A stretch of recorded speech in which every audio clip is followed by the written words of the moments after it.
All right, folks, we're back again. We have another new novice. He's never been on the ladder before. You're not from England, are you? No, I'm from Poland. You're from Poland. And what's your name? Jakub. Jakub from Poland. And you like to study the Quran, don't you? Yes. You've done a lot of study of the Quran, haven't you? Well, some. Okay, and you... Not as much as you. But you're a scientist. Yes, I have a PhD in cosmology, actually. Whoa, wait a minute. You have a PhD in cosmology. Yes. So you are an expert in cosmology. Well, there are experts more knowledgeable than me, but You're a lot more knowledgeable than I am. I know a thing or two. You know an awful lot about cosmology. Yes. And the Quran talks about cosmology, does it not? Supposedly. Supposedly? No, it does. So you're going to confront that now as a how do you call yourself? A cosmologist? Oh, sorry. As a cosmologist, what problems do you see with the cosmology in the Quran? Well, we are told by some Muslims that the Quran makes miraculous predictions about some scientific advancements from the 20th century. We are told, for example, that chapter 51, verse 47 of the Quran talks about the expansion of the universe. The expansion of the universe going from one to many. From one spot, like the Big Bang. Yes, that's what the Muslims say. Okay, so they're claiming the Big Bang is in the Quran. Yes, but all these claims are a bunch of lies. Oh, you're making a big statement there. Are you sure you're going to support that? Yes. Okay, let's see what he can do with that. Well, let me ask you this. If the Quran, chapter 51, verse 47, talks about expansion of the universe. Let's do it right from the Quran itself. Yeah. 51, verse 47. Go ahead, talk while I look that up. Why didn't medieval Muslims in the 10th century, 12th century, 14th century, why didn't they teach that the universe is expanding? Okay, this is what it says. With power did we construct the heaven. Verily, we are able to extend the vastness of space. Yes, and some Muslims say that this refers to expansion of the universe. Oh, I see. It's not clear from this translation, but the point is, this has never been the claim before 20th century. Vastness of space means it's huge. Yes. There's nothing about moving out. There's no movement in this verse. Yes, but some Muslims translate it as steadily expanding. I think there is a translation which uses the modern findings of cosmology, and it lies when it translates it as the universe. So they're imposing on the text. Yes. That's called eisegesis. There's a word for it in theology. Exegesis is when you take what the author said and you say what it is. You don't add to it. When you add to it, that's called eisegesis, that's called commentary. Yeah, so let's see what Ibn Kathir said about this verse before any discoveries. Okay, give me his date. Ibn Kathir. Give me his date. Pardon? Give me his date. When was he writing? I think 13th century. 13th century, 1200s, yeah. Yeah, he says about this verse. We constructed the heaven, meaning we made it as a high roof protected from falling. So Ibn Kathir thinks that this verse refers to a high roof of heaven which is protected from falling. Does that sound like modern cosmology? No, it doesn't. Okay. So already he is what we would call him a tafsir writer, which means he takes the Quran and explains it. He does commentary. So even he, in the 13th century, did not have that view of it. Yes, so he refutes the scientific miracles narrative. And of course he would not have known about the Big Bang Theory in the 13th century. Yeah. So this is a modern interpolation. Yeah, and then he continues.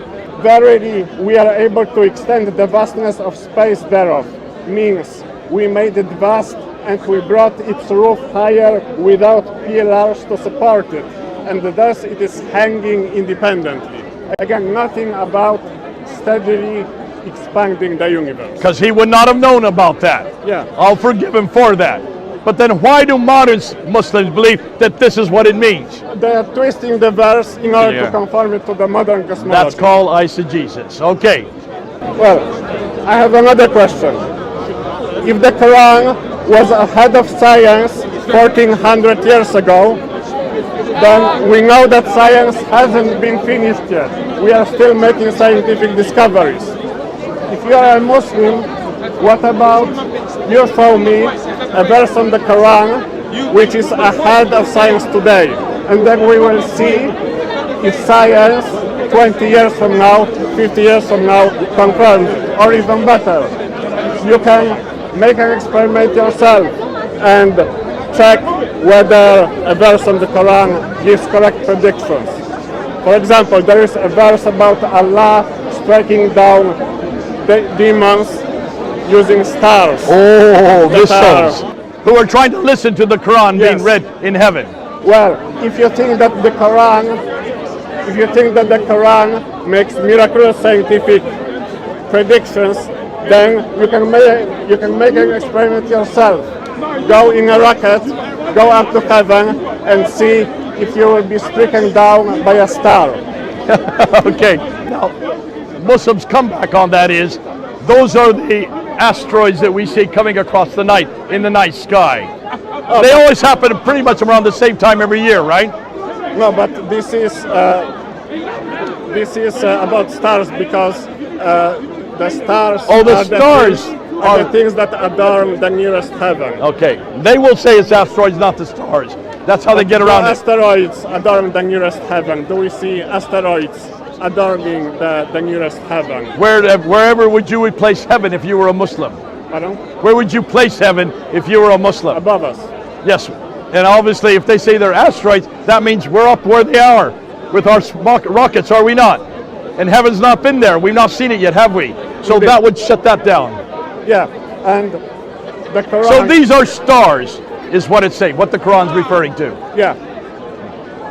And regarding the heaven, we know that the Quran teaches that it's a solid firmament, a solid dome above earth. The Quran says that it is adorned with stars. It says that day and night wrap around it as if hood around a head. It says that it has gates. Like a hat, you mean? Yeah, or a A wrap, hijab, like or a wrap. Okay. wrap around the head. Okay. Or a turban. Yeah. It says that it has gates through which water flooded in the days of Noah. So how could such a dome be steadily expanding? It doesn't make any sense. Doesn't make any sense. I see what you're saying. It says that humans could, in theory, climb up to heaven if they really tried. Okay. So, in every one of these situations, where do you think they got these stories from? From the prevailing belief of the time, from the beliefs From in the 8th, 9th, Mesopotamia and 10th century. These were common knowledge. These were quite popular, is what you're saying. Yes. Okay, so these have been borrowed from other sources. Yeah. And when you borrow from other sources, what you borrow, if they're in error, your material is in error as well. Yeah. So is that your conclusion here? Yes. The Quran borrowed from other sources which were in error regarding the cosmology, regarding other scientific facts, and that's where the errors came into. Okay, do we have that problem with the Bible? I wouldn't go into that. Okay, so you notice we can't find any scientific errors so far, though they have tried for 1,200 years to find error after error after error.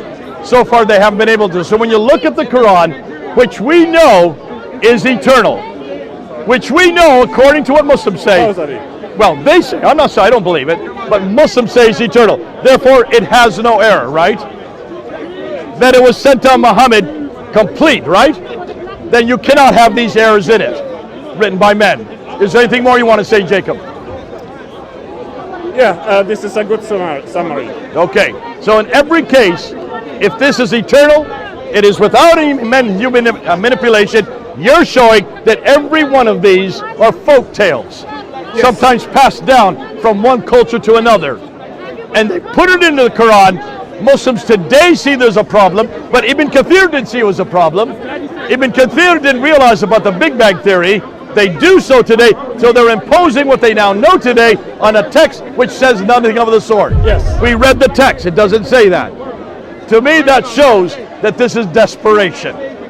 I would say desperation. And there are many different examples. For example, the so-called embryology in the Quran. The Quran says that humans in the womb are created from a liquid, but this is inconsistent with modern embryology. We know that humans are created from a single sperm and a single female egg, not from a liquid. The Quran says that an embryo is a hanging drop of blood, but this is false. The embryo is at no point a drop of blood. It says that the bones are clothed with flesh, but we know that bones and the flesh develop at the same time, develop in parallel. So none of these so-called miracles make sense. Now, actually, that comes from a Jewish scholar who wrote it. You know his name? Was it Galen? Galen, from the 2nd century, who was living in Ctesiphon, which now is Baghdad today. So he was writing this right about the place where the Quran was written. Galen writing these 4 stages of the embryological cycle, starting with the embryo to the zygote, to the bones, to the flesh. He made an error. That error is incorporated into the Quran. Once you copy, you got to go with the error that's in the Quran, that Galen made. Now we know that Galen did not have divine knowledge. That's why he made that error. Don't copy error. But the Quran cannot make that excuse. If it's from Allah Himself, if it is eternal, it does not make clumsy errors like that. Thank you so much, Jacob. God bless you. Come back again next year.